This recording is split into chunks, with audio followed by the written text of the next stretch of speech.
kimbunga, utamkuta kimbunga. No para.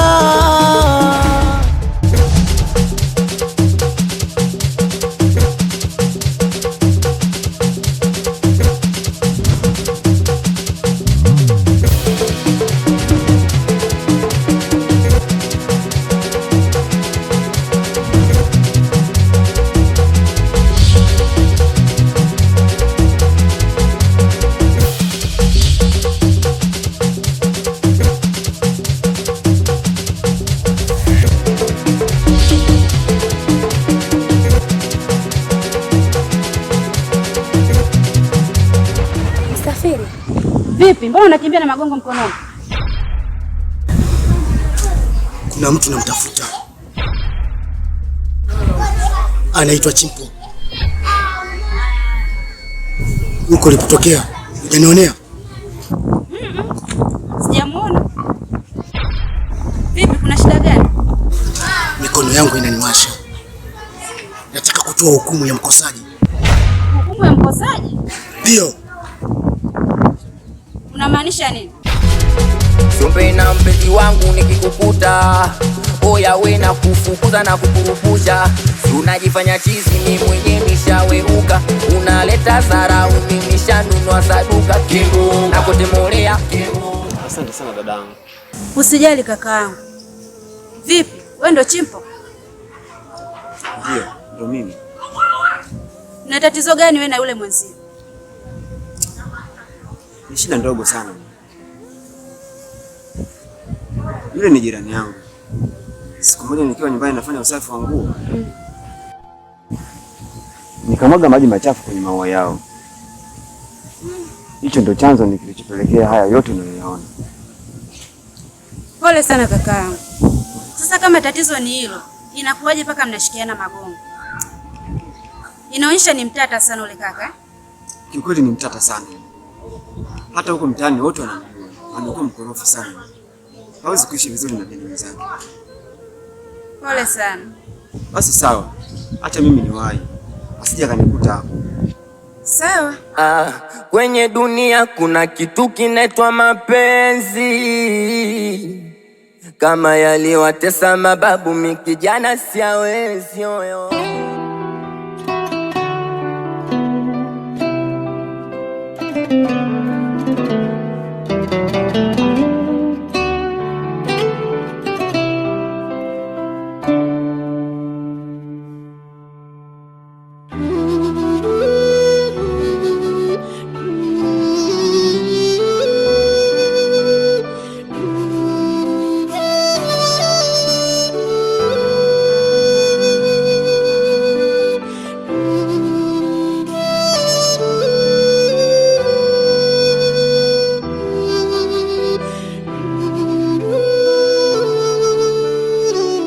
Baba, karibu mwana. Asante.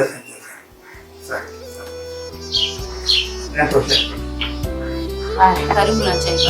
Asante.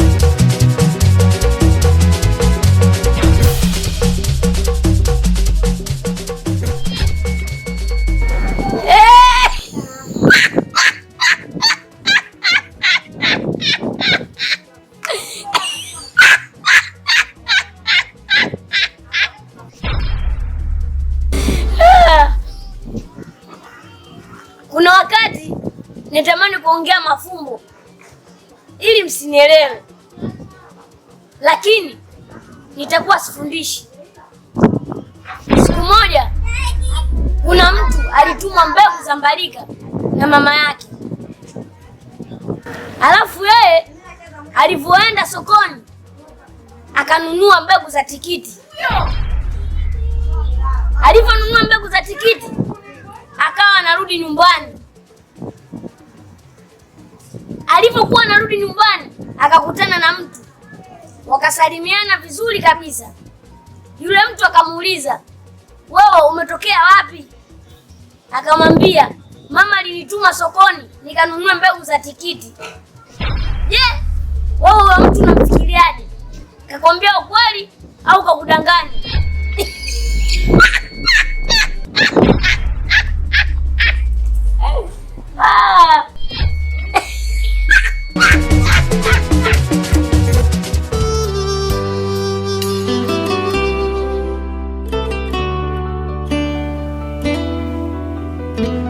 Msafiri!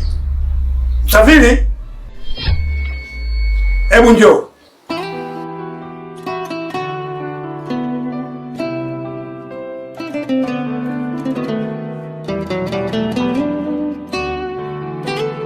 Msafiri!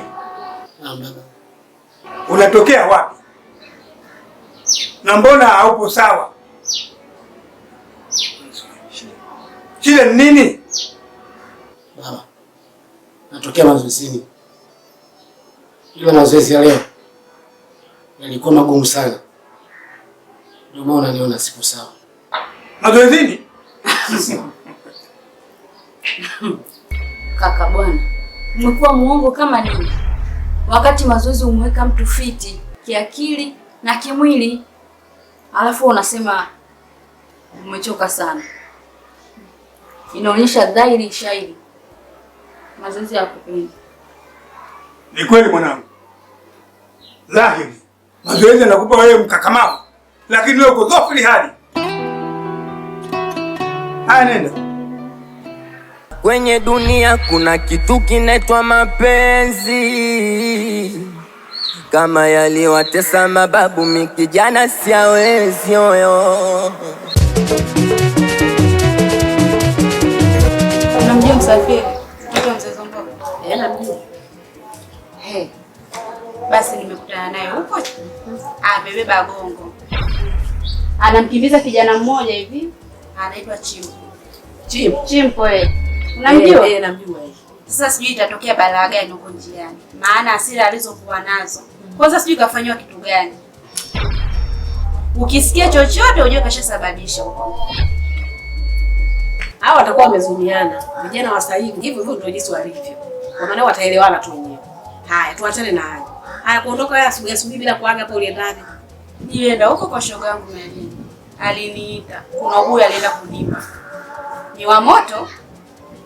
Hata sikuambia. Niambie bwana. Mama naye ukuonjeshwi neno. Nitakuhadisia bwana baadaye. Mary! Mama, shikamoo. Mary! Ulivyoondoka nyumbani umefanya nini Mary? Naongea na wewe. Ulivyoondoka nyumbani umefanya nini Mary? Nimefanya kitu gani? Mimi naishi na wewe mole ndani. Nimefanya kitu gani mimi? Hamna chochote nilichokifanya nyumbani kwako. Mimi na wewe ndo tunaishi wawili tu mole ndani. Alafu niambia ujue ulichokifanya, si ndo maana yake? Nimefanya kitu gani nyumbani kwako? Si ufahamu. Si ufahamu ulichokifanya? Tuondoke nyumbani. Mecha, nimesema siendi kokote, siendi, niache. Siwezi kwenda. Tuondoke nyumbani. Tuondoke nyumbani Mary. Mary, tuondoke nyumbani. Tuondoke nyumbani. Siendi, niache. Unampenda mtu mjani, Jose bwana kuanzishia kimbunga. Uwe mjeda, uwe askari, uwe na elimu kitakupelekesha kimbunga.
wako nilokuwa nao unanijuza kuwa kila chozi la mama linatokana na uchungu.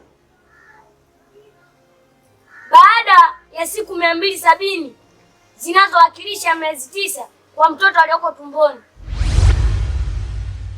Na ndio maana wahenga walisema uchungu wa mwana haujuaye mzazi.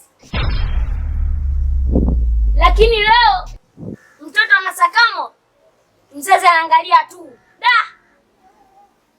Mimi ndo ningekuwa mzazi, wazazi wote duniani wangejifunza kitu kutoka kwangu.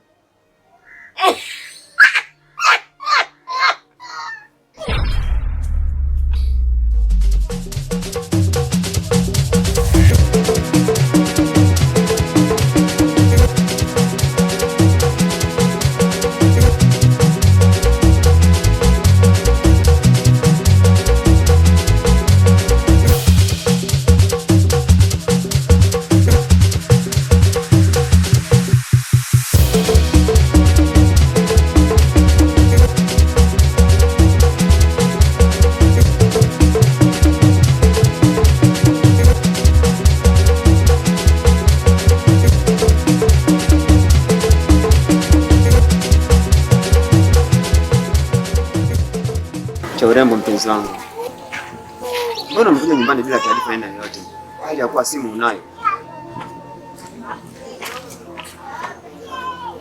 Ina maana mimi nikiwa na mzangu mpaka nikupigie simu?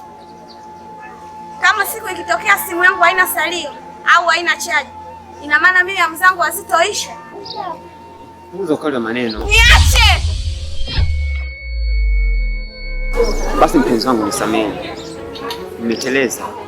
Ulimi haona mfupa. Sawa vipi?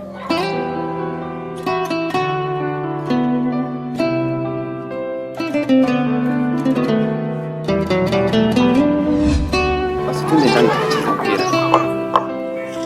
Sawa. Tayari. Ila wewe nafasi yako ile ile ugolikipa. Sawa. Ila leo hautoingiza mpira nyavu. Ngoja kidogo.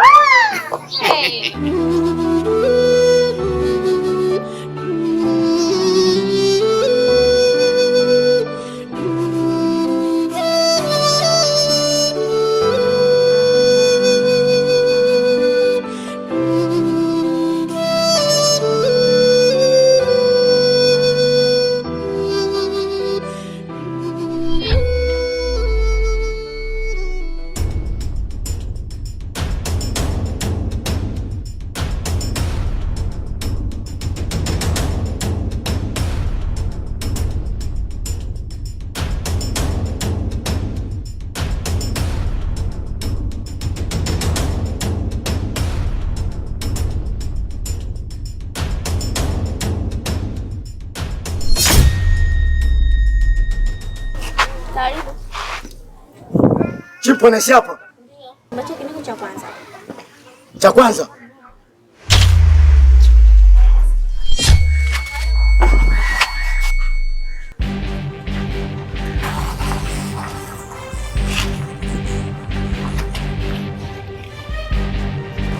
Chipo!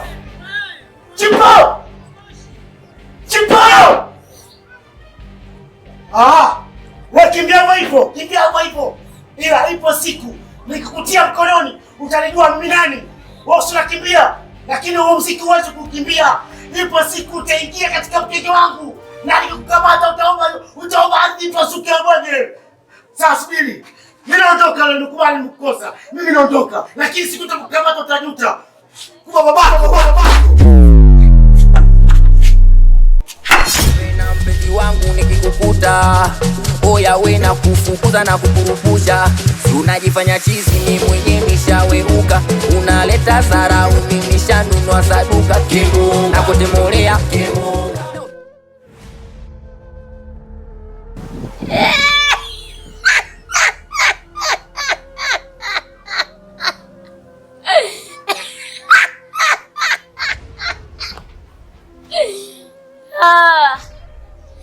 Katika maisha yangu niliishi nikiamini kuwa mapenzi yana nguvu kuliko pesa, lakini leo nimegundua pesa zina nguvu kuliko mapenzi. Pole sana Mary.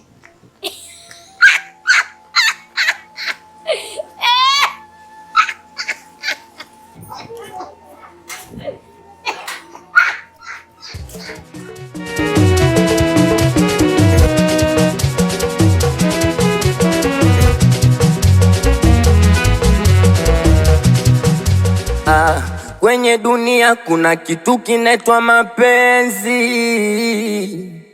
kama yaliwatesa mababu mikijana siawezi oyo. Yananipa tabu, yananipeleka lesio.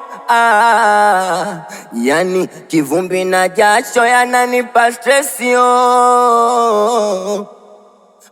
Unampenda mtu unamjali, mwisho wa siku anakuanzishia kimbunga.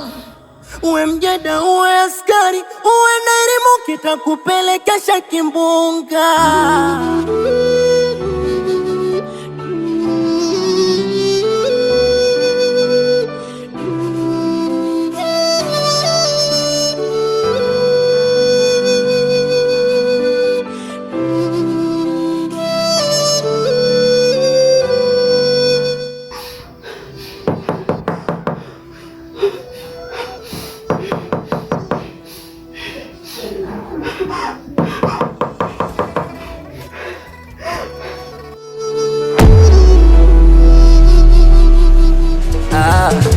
Mimi naye pesa zimenitenganisha na mpenzi wangu.